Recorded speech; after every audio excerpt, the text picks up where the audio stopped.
Hello, my friend. Today, I want to have an honest and heartfelt conversation with you. It's about something deeply personal, yet universal. Things we should hold sacred. Things we should never share with anyone, no matter how close they are to us. This isn't about keeping secrets or building walls. It's about protecting the essence of who we are, the inner sanctum of our souls. You see, life teaches us that while sharing can be a beautiful act of love and connection, there are parts of ourselves that thrive in quiet, sacred spaces. Imagine your life as a garden. Some flowers grow best when exposed to the world, admired and cherished by others. But some seeds, they need the safety of the soil, shielded from the elements, to grow strong roots before they can bloom. Let me take you on a journey to explore those sacred seeds. As we walk this path together, I'll share stories, reflections, and a little bit of wisdom I've gathered along the way. My hope is that by the end of this journey, you'll feel empowered to honor your boundaries, to cherish your inner world, and to know that not everything in life needs an audience. There was a time in my life when I believed that openness was the key to deep relationships. And don't get me wrong, it's a beautiful thing to share your dreams, your fears, your triumphs. But there were moments when I gave away too much of myself, thinking it was an act of trust, only to feel drained, misunderstood, or even betrayed. Can you relate to that feeling? It's as if you've handed someone the most delicate piece of your heart, and they don't quite know how to hold it. It was a hard lesson to learn, but one that shaped me profoundly. Not everyone will understand your heart, and not everyone needs to. This isn't about building mistrust, it's about discernment. There's a quiet strength in knowing what to share, when to share it, and with whom. Let's start with something close to home. Have you ever had a dream, a big, wild, audacious dream that felt like it was just on the edge of becoming real? Maybe you told someone, brimming with excitement, only to have them respond with doubt or indifference. It stings, doesn't it? Their words linger like a shadow over your dream, making it feel smaller than it did before. I've been there. And what I've learned is this: our dreams are fragile when they're new. They need nurturing, encouragement, and a safe space to grow. Sharing them too soon can expose them to skepticism, fear, or even envy. Sometimes, the best thing you can do for your dreams is to hold them close to your heart until they're strong enough to withstand the winds of the world. But this isn't just about dreams. It's about your inner struggles too. There are battles we fight that no one else will ever truly understand, and that's okay. Sometimes we share our pain hoping for solace, but instead we're met with advice we didn't ask for or judgments we didn't deserve. I want you to know that it's okay to carry some of that pain in silence, not because you're hiding, but because you're honoring your process, your pace, and your path to healing. Now, I'm not saying we should lock ourselves away and never let anyone in. Quite the opposite. There's immense power in vulnerability, in letting someone see you fully and love you anyway. But that kind of connection is rare, and it requires trust. Trust in the other person, yes, but also trust in yourself to know when and how much to share. You know, life has a way of teaching us these lessons in subtle, almost poetic ways. I once met a woman who carried a notebook with her everywhere she went. It was small, leather-bound, and always seemed just within her reach. Curious, I asked her about it, and she smiled, a warm, knowing smile, and said, This is where I keep the parts of me that the world doesn't see. Her words stayed with me. I realized that she wasn't hiding, she was preserving. That notebook was her sanctuary, a place where she could be honest, raw, and unfiltered, without fear of judgment or misunderstanding. It made me think about my own inner world. What was I preserving, and what was I giving away too easily? There's a kind of beauty in that preservation, don't you think? It's not about selfishness or secrecy. It's about self-respect. It's about recognizing that not everything in life is meant to be shared. Some moments, some thoughts, some feelings, they belong to you and you alone. So as we continue this journey together, I want to invite you to reflect on your own life. Are there parts of yourself you've been sharing too freely? Are there dreams, struggles, or secrets that deserve a little more protection? This isn't about building walls. It's about creating boundaries. It's about knowing your worth and honoring it. I promise, we'll dive deeper into this in the next part of our conversation. For now, take a moment to sit with these thoughts. Let them settle like seeds in the soil of your soul. And remember, you are worthy of care, respect, and the sacred space to simply be. I feel like we're having a real heart-to-heart here, and I appreciate that you're still with me. There's something comforting about talking like this, knowing that someone out there is listening, reflecting, and maybe even feeling seen. Last time we talked about dreams, how they're like delicate little seeds that need the right environment to grow. But dreams are only one part of what makes us who we are. There's so much more to protect, so much more to hold sacred. I want to share with you a deeper truth today, something that goes beyond just our aspirations. Have you ever noticed how we live in a world that celebrates oversharing? Social media, for example, it's this vast, endless stage where everyone feels the pressure to perform, to reveal, to announce every little detail about their lives. And don't get me wrong, sharing can be beautiful. It can create connections, inspire others, even bring comfort. But sometimes I wonder, at what cost? There's a fine line between connection and exposure. You see, when we share too much, too often, we risk losing something precious, our inner peace. Have you ever shared a vulnerable part of yourself and then felt exposed, like you were standing naked in a room full of people? It's not a comfortable feeling. And yet, so many of us keep doing it, not realizing that it's okay. No, it's necessary to keep some things for ourselves. Let me tell you a story.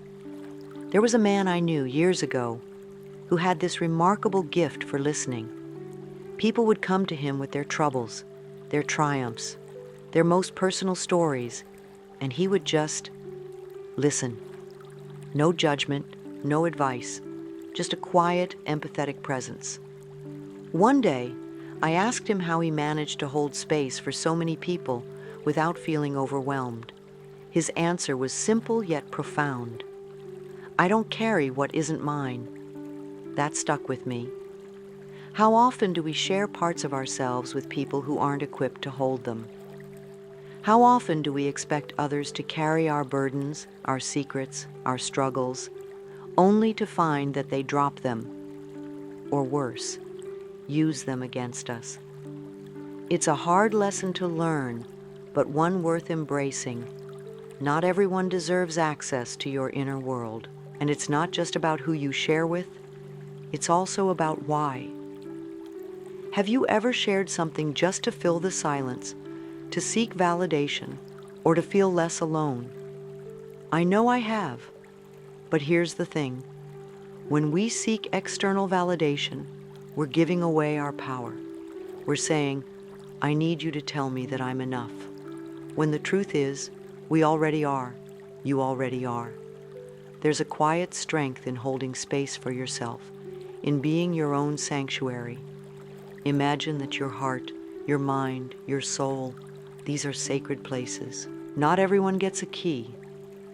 Not because you're guarded or distant, but because you're discerning. And that discernment? It's an act of love, both for yourself and for others. Now let's talk about trust for a moment. Trust is one of those things that takes years to build and seconds to break. It's delicate, fragile, and yet it's the foundation of every meaningful relationship we have. But trust doesn't mean telling someone everything about yourself. It doesn't mean exposing every vulnerability, every fear, every flaw. Trust means knowing that you can share without fear of judgment or betrayal, but it also means knowing when to keep things to yourself. There's power in mystery, my friend. Not the kind of mystery that builds walls or creates distance, but the kind that preserves your essence. Think about the people you admire most. Are they the ones who lay everything bare, who share every detail of their lives with the world? Or are they the ones who hold a quiet strength, who reveal just enough to connect, but not so much that they lose themselves? I remember a moment in my own life when I shared too much with someone I thought I could trust. It was a deeply personal struggle, something I hadn't even fully processed myself. And when I shared it, their reaction wasn't what I expected. It wasn't malicious, but it wasn't supportive either. It left me feeling empty, vulnerable in a way that didn't feel empowering, but exposed. That experience taught me a valuable lesson. Healing happens in private. Yes, there's a time and place for sharing, and yes, the right person can offer comfort and support. But there are some wounds that need the quiet, sacred space of solitude to truly heal. Sharing them too soon, too widely, can interrupt that process. And let's not forget the power of silence. Silence isn't emptiness, it's fullness. It's the space where we meet ourselves, where we hear our own thoughts, our own truths, without the noise of the world. In that silence, we find clarity, strength, and peace. But when we fill that silence with words, especially words meant for others, we risk losing that connection with ourselves. So I ask you, my friend, when was the last time you sat with your own thoughts, your own feelings, without the urge to share them? When was the last time you honored your inner world by simply being present with it, without giving it away? It's a practice, this act of preservation. It's not about shutting people out or keeping secrets. It's about knowing your worth. It's about recognizing that not every thought, every feeling, every experience needs an audience. Some things are just for you, and that's okay. But let's get practical for a moment. How do we decide what to share and what to keep to ourselves? It's not always easy, especially in a world that encourages us to overshare at every turn. One way is to ask yourself this simple question: why am I sharing this? If the answer is rooted in fear, validation, or a need to fill the silence, maybe it's worth holding on to a little longer. But if the answer comes from a place of connection, growth, or genuine trust, then perhaps it's time to let it out. Another way is to consider the other person. Are they someone who has earned your trust? Someone who can hold your truth with care and compassion? If the answer is yes, then sharing can be a beautiful act of connection. But if the answer is no, or even maybe, then it might be worth waiting. You see, sharing is a gift. And like any gift, it's most meaningful when it's given with intention, when it's offered to someone who truly values it. But the most important thing to remember is this: you are not obligated to share anything with anyone. Your inner world is yours to protect, to cherish, to honor. So, as we continue this journey together, I want to leave you with a thought. Imagine that your life is a story and you are the author. Not every chapter needs to be read aloud. Not every page needs to be shared.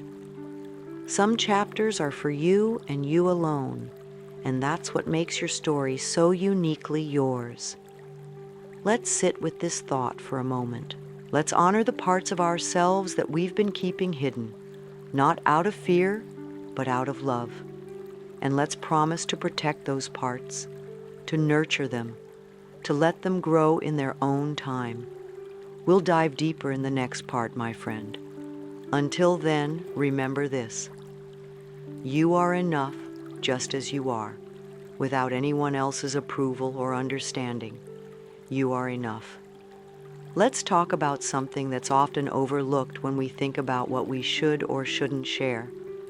Our insecurities. Oh, we all have them.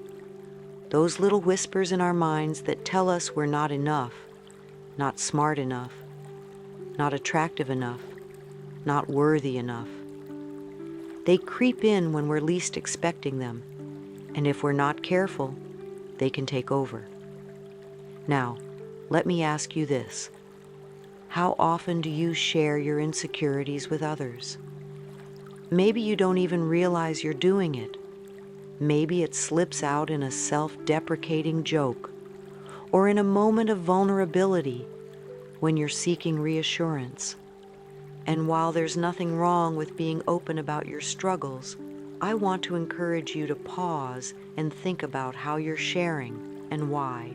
You see, when we share our insecurities with the wrong people, we give them power. Power to validate them, to amplify them, or even to use them against us. I've learned this the hard way. I remember a time when I shared one of my deepest fears with someone I thought I could trust. I was looking for comfort, for understanding, but instead, they turned it into a weapon, a way to hurt me when they felt hurt themselves. That experience taught me something important. Not everyone deserves to know your fears. Not everyone has the compassion or the wisdom to handle your insecurities with care. And that's okay. It's not a reflection of their worth, but of their capacity. Some people simply aren't equipped to hold space for you in that way, and that's why it's so important to be discerning. But here's the thing. Even when you share your insecurities with the right people, there's a risk. The risk of becoming dependent on their validation, of needing their reassurance to feel okay about yourself. And while that reassurance can be comforting in the moment, it doesn't truly heal the insecurity. That healing has to come from within. So how do we heal? How do we take those whispers of self-doubt and turn them into a roar of self-belief? It starts with self-awareness, with recognizing the insecurities for what they are, just thoughts, not truths. They're stories we've been telling ourselves, often based on past experiences or societal expectations. But here's the good news. Just as you've written those stories, you can rewrite them. One of the most powerful ways to rewrite those stories is through self-compassion. Oh, I know it sounds cliché, but it's true. When you catch yourself spiraling into insecurity, try this. Pause, take a deep breath, and speak to yourself as you would to a dear friend. Imagine that your best friend is standing in front of you, feeling the way you're feeling. What would you say to them? Would you criticize them? Or would you remind them of their worth, their beauty, their strength? Be that friend to yourself, because here's the truth. You are worthy. You are enough. And no insecurity, no fear, no doubt can take that away from you. Now, I want to talk about another thing we often share too freely, our plans. Have you ever noticed how quick we are to announce our goals, our next big moves, our dreams for the future? It's exciting, isn't it? To share those plans with others, to feel their excitement and encouragement in return.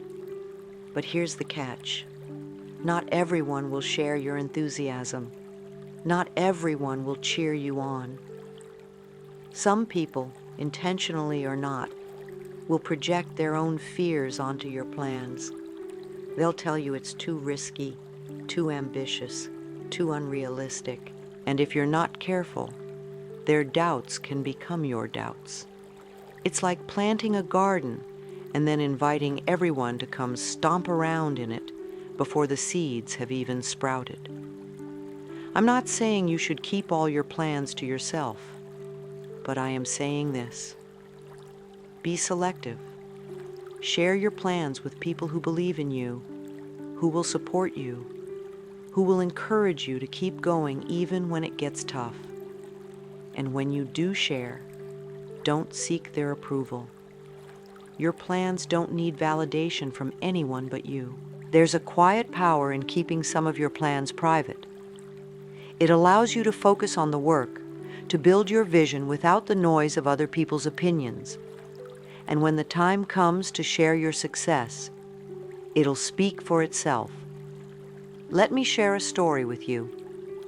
I once knew a man who had a dream of starting his own business.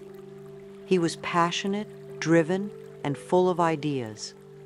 But every time he shared his plans with others, he was met with doubt. "It's too risky," they said.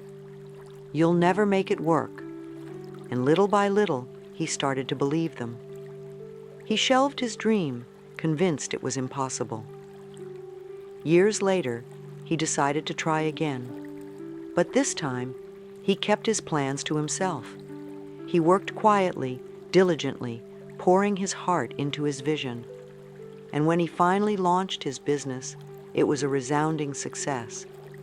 People were amazed, asking him how he'd done it, why he hadn't told anyone. His answer was simple.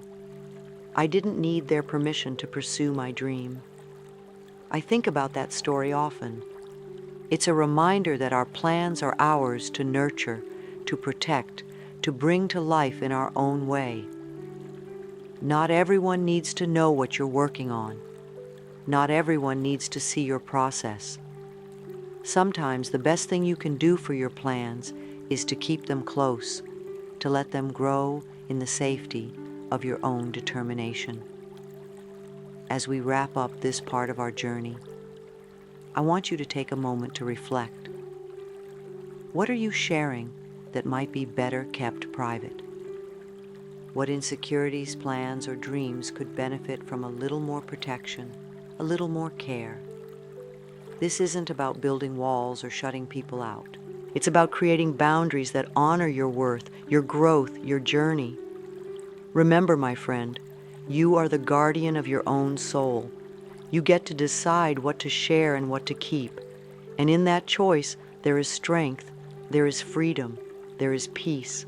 I want to talk about something that we often share without realizing its significance, our emotions. Now, don't get me wrong, emotions are beautiful. They're what make us human, what connect us to one another.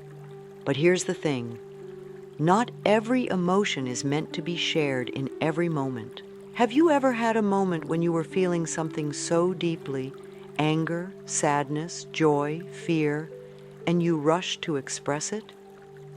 Maybe you vented to a friend, posted about it online, or let it spill out in a conversation. And maybe, just maybe, you regretted it later.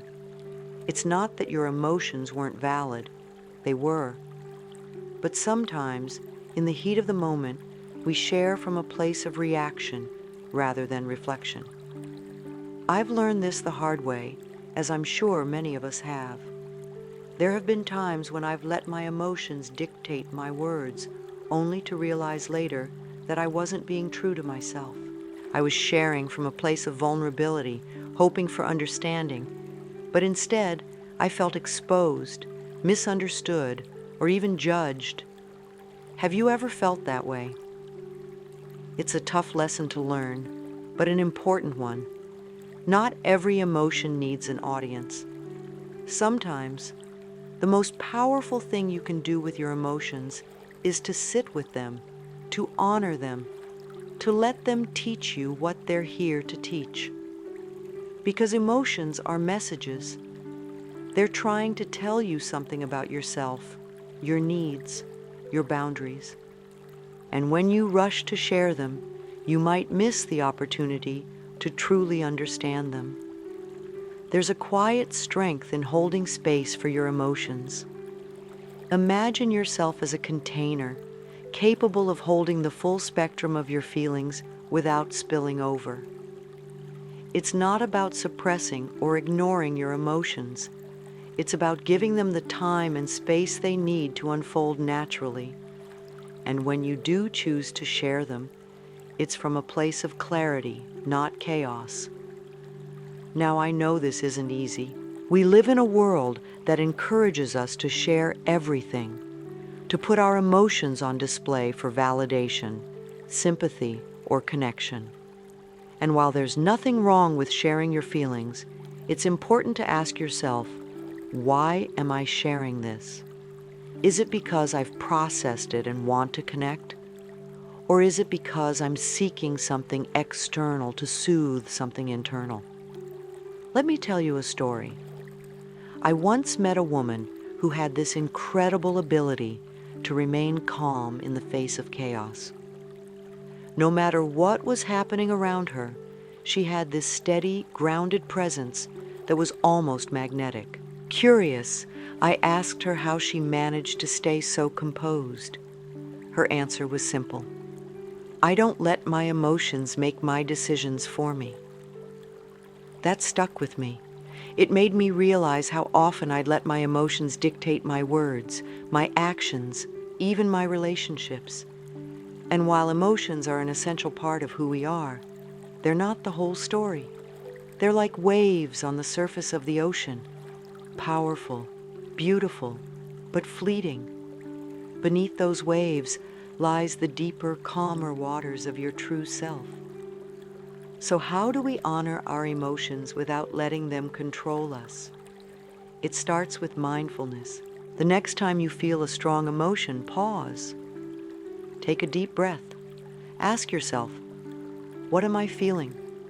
Why am I feeling this? What do I need in this moment? This simple act of reflection can create a world of difference. It gives you the space to respond rather than react, to share from a place of intention rather than impulse. And when you do choose to share, choose your audience wisely. Not everyone is equipped to hold your emotions with care. Some people might dismiss them, invalidate them, or even use them against you. And that's not a reflection of your worth. It's a reflection of their capacity. Remember, you deserve to be heard, seen, and understood. But that starts with hearing, seeing, and understanding yourself first. There's another layer to this, one that's often overlooked: the emotions we share with ourselves. Have you ever noticed how you talk to yourself when you're feeling something deeply? Are you kind, compassionate, understanding? Or are you critical, dismissive, even harsh? The way you talk to yourself matters. It sets the tone for how you process and share your emotions with others. So, my friend, I invite you to practice self-compassion. The next time you're feeling something deeply, speak to yourself as you would to someone you love. Remind yourself that it's okay to feel this way, that your emotions are valid, that you're doing the best you can. And when you do choose to share, do it from a place of love for yourself and for the person you're sharing with. As we move forward, let's talk about another thing we often share without realizing its impact: our energy. Energy is such a subtle, powerful thing, isn't it? It's not something you can see or touch, but you can feel it. Your own energy, the energy of others, the energy of a room. And just like your emotions, your energy is precious. It's not something to be given away freely. Have you ever spent time with someone who left you feeling drained, like they'd taken a piece of your energy with them? Or have you ever poured your energy into a situation a relationship, a project, only to realize later that it wasn't serving you? It's a hard truth to face, but an important one. Your energy is finite. It's not endless, and it's not something to be wasted. This doesn't mean you should withhold your energy from others.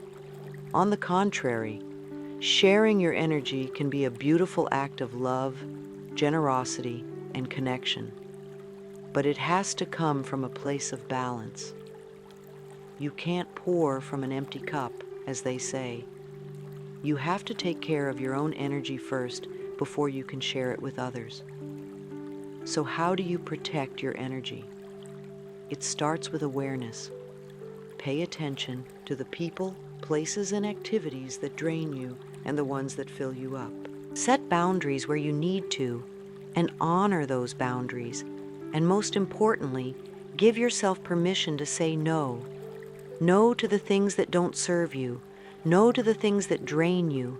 No to the things that take more than they give. Because here's the thing. Your energy is your life force. It's what allows you to show up in the world, to pursue your dreams, to connect with others, to be your best self. And when you protect it, you're not just honoring yourself. You're honoring the people and things that truly matter to you. So as we wrap up this part of our journey, I want to leave you with a question. How are you honoring your energy? How are you honoring your emotions? And how can you create space for both in a way that protects your peace and nourishes your soul? Tell me in the comments.